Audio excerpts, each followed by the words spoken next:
Good afternoon. So nursing officer jobs పడ్డాయి.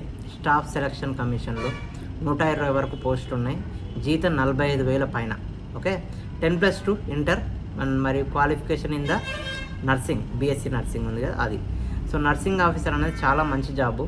Okay, central government అంటే SSC staff selection కమిషన్లో మీకు ఈ యొక్క ఖాళీలు ఉన్నాయి. రిక్రూట్మెంట్ కూడా అదే చేస్తుంది.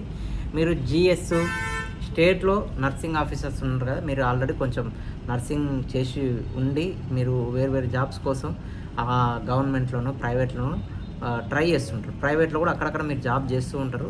బట్ మీరు తెలంగాణ గవర్నమెంట్లో మొన్న నర్సింగ్ మిస్ అయినటువంటి వాళ్ళు ఎవరైతే ఉన్నారో, ఫ్యూచర్లో నర్సింగ్ ఆఫీసర్ కావాలని చేసి ఎవరైతే ఉన్నారో, ఇలాంటి ఎగ్జామ్లను టచ్ చేయడం వల్ల మీకు ఏమవుతుందంటే the syllabus which is there in your exam, ఆ సిలబస్ ఈ సిలబస్ ఆల్మోస్ట్ సేమ్ ఉంటుంది. ఓకే, సేమ్ సబ్జెక్ట్స్ ఉంటాయి. మీకు రివిజన్ అవుతుంది. ఓకే, మీ కోర్ సబ్జెక్ట్ ఏదైతే ఉందో అది మొత్తం మీ చేతిలోనే ఉంటుంది. ఓకే, మీకు మళ్ళీ నోటిఫికేషన్ పడ్డప్పుడు ఎమ్మటే మీరు గ్రాప్ చేసుకొని వెళ్ళిపోతారు జాబ్. సో అందుకే నెగ్లెక్ట్ చేయకండి ఎప్పుడైనా. ఓకే, నర్సింగ్ ఆఫీసర్ జాబ్స్ ఇప్పుడు స్టేట్లో లేనందున ఇలాంటి మీరు ఫోకస్ చేయడం వల్ల తర్వాత ఏమవుతుందంటే మీకు చాలా చాలా బెనిఫిట్ ఉంటుంది. ఓకే, ఫుల్ డీటెయిల్స్ చెప్తా. నర్సింగ్ ఆఫీసర్ పోస్టులు 120 పోస్టులు దాకా ఉన్నాయి. సో దయచేసి వీడియో ఎండ్ వరకు చూడండి. మీ ఫ్రెండ్స్ ఎవరైనా ఉంటే షేర్ చేయండి. సో ఇది నర్సింగ్ ఆఫీసర్కి సంబంధించినటువంటి రిక్రూట్మెంట్ 2026. ఓకే, ఆర్గనైజేషన్ వచ్చేసి SSC. Okay, post name nursing officer, 120 పోస్టులు ఉన్నాయి. Recruitment year 2026 online. Okay, 13th April నాడు రిలీజ్ అయింది. 13th ఏప్రిల్ నుంచి స్టార్ట్, 4th మే వరకు ఉంది అనమాట. సో అఫీషియల్ వెబ్సైట్ ఎట్లుంటుంది టచ్ చేస్తే మీరు వెళ్ళిపోతుంది. సో నర్సింగ్ రిక్రూట్మెంట్ సంబంధించినటువంటి డీటెయిల్స్ చూస్తే nursing officer. Okay, central government. Next వచ్చేసి హెల్త్ స్కీమ్. ఓకే, 107 పోస్టులు ఉన్నాయి. నర్సింగ్ ఆఫీసర్ పోస్టులు 8 ఉన్నాయి. All India institute of hygiene అంటే ఇది ఎక్కడ ఏ డిపార్ట్మెంట్ అని.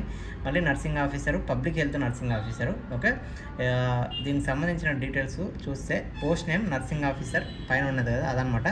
ఎలిజిబిలిటీ వచ్చేసి హయ్యర్ సెకండరీ 10+2, ఇంకో దానికేమో మెట్రికులేషన్, ఇంకో దానికేమో 10+2, ఇంకో దానికేమో గ్రాడ్యుయేషన్ అండి. ఓకే, 10th వాళ్ళు, ఇంటర్ వాళ్ళు నర్సింగ్ ఆఫీసర్కి ఎలిజిబుల్లే. ఓకే, కాకపోతే దానికి సంబంధించిన పోస్టులు మాత్రమే ఎలిజిబుల్. ఓకే, ఏజ్ లిమిట్ వచ్చేసి మీకు 18 నుంచి 30. ఓకే, తర్వాత 18 నుంచి 30, 25 ఒకటి, 18 నుంచి 25 ఒకటి. సో ఏజ్ రిలాక్సేషన్ అయితే ఖచ్చితంగా ఉంది. SC ST 5 years, OBC 3 years. Okay, పీడబ్ల్యూబీడీ 10 years. Okay, next SSC phase 14 2026 selection post nursing officer application fees అనమాట. So computer based exam. Computer based అంటే మీకు తెలుసు కదా, పోయి మీరు ఇప్పుడు టాటా ఐఎన్ లాంటిది ఉంటుంది కదా, అందులో సిబిటీ ఎగ్జామ్ అనమాట, అది ఇవ్వాల్సి వస్తుంది. So pure online exam, document verification ఉంటుంది, మెడికల్ ఉంటుంది. మెడికల్లో కలర్ బ్లైండ్నెస్ అలాంటివి ఏమైనా ఉన్నా పోతుంది. సో 100 క్వశ్చన్స్, ఇది important. General intelligence, general awareness, quantitative aptitude, English language. Duration 60 minutes.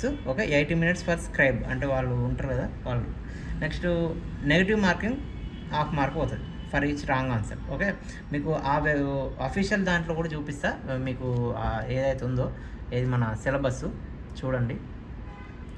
So ఇది అఫీషియల్ నోటిఫికేషన్లో, ఇక్కడ ఉన్నటువంటి నోటిఫికేషన్లో ఓపెన్ చేసిన అనమాట. So scheme of examination, general intelligence, general awareness, quantitative aptitude, basic arithmetic అనమాట. Okay, English language 25 60 minutes with sectional timer of 15 minutes ఇచ్చి, అంటే 15 minutesలో ఒక సెట్ అయిపోతుంది. ఓకే, 80 minutes ఎవరైతే ఉన్నారో వాళ్ళ స్క్రైబ్ వాళ్ళకు ఉంటుంది. నెక్స్ట్ హాఫ్ మార్కులు, నెగిటివ్ మార్కులు, ఇది ఇంపార్టెంట్ చాలా. There will be a negative marking of 0.50 marks. Okay, అది దీనికి సంబంధించినటువంటి నోటిఫికేషన్. ఓకే.